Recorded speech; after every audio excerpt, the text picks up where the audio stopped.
All of us can remember our first job and the moments we got our first paycheck, or depending on how old you are, pay packet. Cash paid in a little brown envelope with holes in it. My father was a wages clerk, and he always told me to open it instantly and count how much was in it. My first pay packet was £10, and I bought myself sweets, clothes and Airfix models. However, I moved on to working in my local pub, the Farmer's Arms in Poynton, as a glass collector and bottle washer. My Lord's hospitality and retail. High streets and the NEET issue are inseparable. Hospitality and retail provides jobs in every high street in the UK. Hospitality and retail jobs are part of the answer to youth unemployment. Your first job is your first step. With businesses struggling with increased costs and additional taxes, they have been forced to cancel recruitment plans, cut staff hours, in the worst cases close. This has acutely affected part-time jobs, entry-level and first jobs, feeding directly in today's NEET crisis. Let's look at some economic data and facts. Nearly 1 million young people between the age of 16 and 24 in the UK are NEET, not in education, employment or training.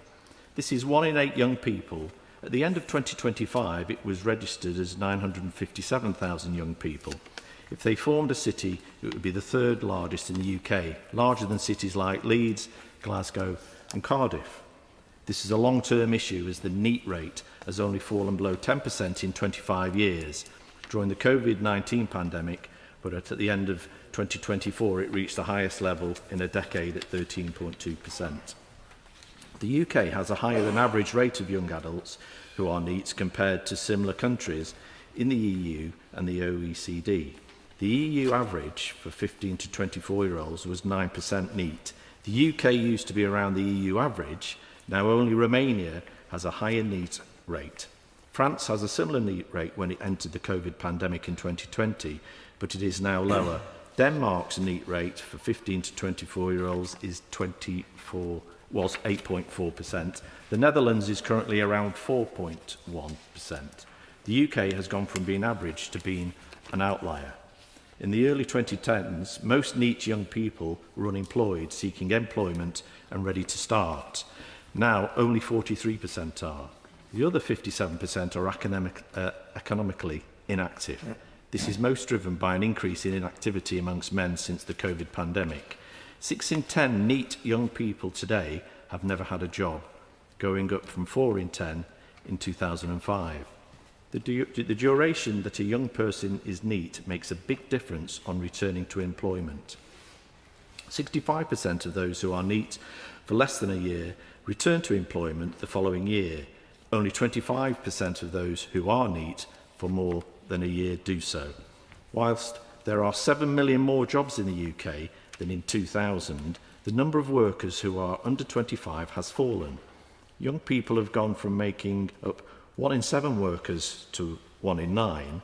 At the turn of the millennium, 63% of young people were in work. Now it is barely 50%. In contrast, the employment rate for 25 to 64-year-olds rose from 74 to 80% over the same period. Unemployment among young people was 9% in 2022. It is now 16%. More than 250,000 young people have been unemployed for over 6 months, the highest number since 2015. The Young People and Work Interim Report, the Milburn Review, estimated that the NEET rate could increase to over 16%, or more than 1.25 million young people within 5 years. Over the last decade, the proportion of those who say they are NEET due to a work-limiting health condition has gone up by 70%. The proportion of NEET young adults who are inactive due to sickness or disability has gone up from 11% in 2005 to 28%. The proportion of disabled NEET young adults who cite mental health as their main health problem has risen from 24% in 2011 to 42% in 2025. All of those who fell into ill health-related economic inactivity between 2017 and 19, almost 8 in 10 were still NEET more than 2 years later. A young person who first claimed health and disability benefits in 2019 is a third more likely to be NEET 5 years later. than someone who first claimed in 2010. Between 2010 and 20, the proportion of young people leaving disability benefits within 5 years dropped by 40%. Today, around 7 in 10 young people claiming a health and disability benefit are still claiming a decade later. The Milburn Review found that only 1 in 5 NEET young people in England are getting meaningful employment support from the welfare system. Around half of the NEET young people in the UK don't claim benefits and so are hidden from the system. Of those who do claim benefits, only a third get meaningful support in finding employment, and these are often those who face the least barriers to work. Almost half of those who first claimed a health and disability benefit, aged 16 to 24, are not in work or education 15 years later. A young person who first claimed health and disability benefits in 2019 is 34% more likely to be NEET after 5 years than someone who first claimed in 2010. But this is different to what those surveyed for the Milburn Review claimed they wanted. In a survey carried out for the Milburn Review, 64% of NEET young people said they want to find a job or an apprenticeship, and 19% wanted to enter education or training. Of the young people who are claiming disability or health benefits and were surveyed by the Milburn Review, 90% are working and 49% believe that they could work either now if there was the right support available, or in the future if their health improved. Only 32% feel that they will not be able to work again. This is not what the system supports. Less than half of the total £8 billion currently spent on key benefits for young people aged 16 to 24 has any participation, support or requirement attached to it. It is an issue which affects the whole system. More than 4 million people claim universal credit with no requirement to look for work.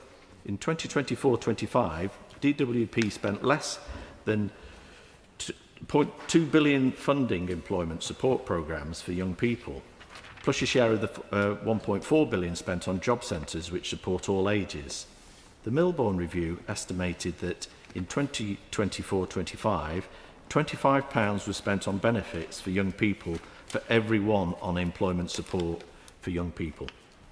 The amount of money spent on PIP for young people alone is expected to rise to £3.2 billion to £6.5 billion by 2031-32. The Milburn Review estimated that if the spend on DWP employment support stays at the current levels currently funded through the Youth Guarantee, then by 2030-31, for every £1 spent on employment support for young people, around £10 would be spent on welfare support for young people. The Milburn Review estimates that the cost to the 45% of today's NEET 24-year-olds who have never had a job will be almost £300,000 of earnings over the course of their lifetime. Their cost to the state could be up to £240,000. The estimated direct total potential output loss due to NEET 18 to 24-year-olds is £38 billion, and the estimated scarring impact on output is £63 billion. The estimated foregone tax revenue for 18 to 24-year-olds who are NEET is £3.2 billion, and the estimated scarring foregone revenue is £10.8 billion. The cumulative annual cost to the UK of almost 1 million NEET young people is £125 billion. The UK's welfare expenditure is set to rise by £18 billion this year, up to around £333 billion. My Lords, an eye-watering figure, given that we need to spend more on defence spending and elsewhere. When I was a Member of Parliament in the other place during a coalition government working together with the Liberal Democrats, the Conservative government approach achieved some significant thresholds. Workless households fall to a record low, over 500,000 fewer children growing up in workless homes, youth unemployment cut in half, and £20 billion saved from the annual welfare bill. The OBR analysis concluded that the UK government policy reduced social security spending by £19.6 billion in 2015-16 alone relative to the 2010-11 baseline, and that shows together by working together cross-party how savings can be made that is fair to the recipients of welfare, but also fair to those taxpayers that have to pay for it. What about the employers that will employ young people? Make UK, the Manufacturing Representative Association, has set out a range of challenges from an employer perspective, which are making it more difficult to recruit, train and retain young workers. Overall, they cite overall employment costs. This is the most significant concern for manufacturers in 2026, and overall hiring appears to be slowing as a result of higher costs. Constraints on apprenticeships, a lack of the right local provision and increasing training and employment costs are limiting employers' capacity to offer apprenticeship opportunities. Wider skills and technical education